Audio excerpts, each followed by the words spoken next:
Are you tired of games that don't unload emotional baggage on you? Do you want to go on a stealth action adventure where you get to kill people and monsters?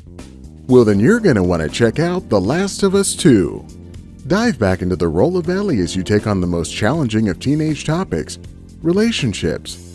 Get into all the intricacies and controversies of dating for this fun intro into the game, at least until you get your motivation to head out into the world and enjoy the magic of rampant murder and survival. That's right, take a trip to Seattle to start exploring the wonderful post-apocalyptic destruction that it now contains.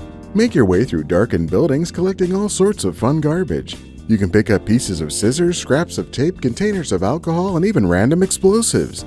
Use this to miraculously craft things like health kits and arrows so your adventure is safe and exciting.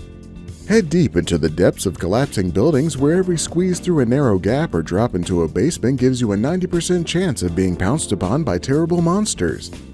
Meet all of your favorites like the runners and clickers who are all more than happy to fucking tear your esophagus out. There are also the classic stalkers and bloaters ready to ruin your day in even more innovative ways.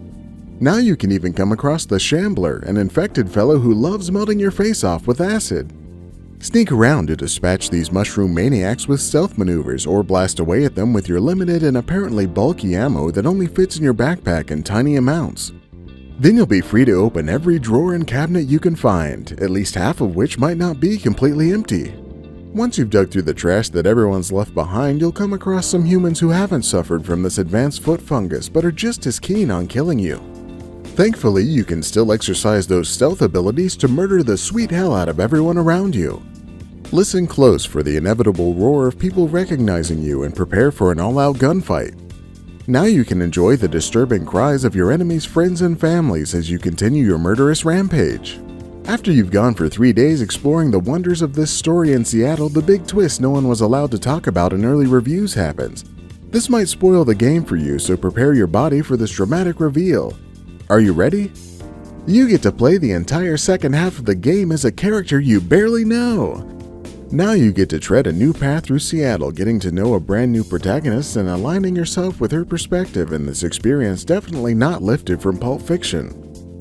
Settle into the back half of your grueling 25-hour stretch of a 15-hour game and experience a solid emotional story that made people who haven't seen Schindler's List compare it to Schindler's List. The Last of Us 2, stealth action murder simulation finally achieving more controversy and polarizing views than Death Stranding. I can't wait for The Last of Us 3 where 20 hours into the game you play as a refugee that gets infected and turns into a clicker for the next 30 hours. It'll be great to get that perspective.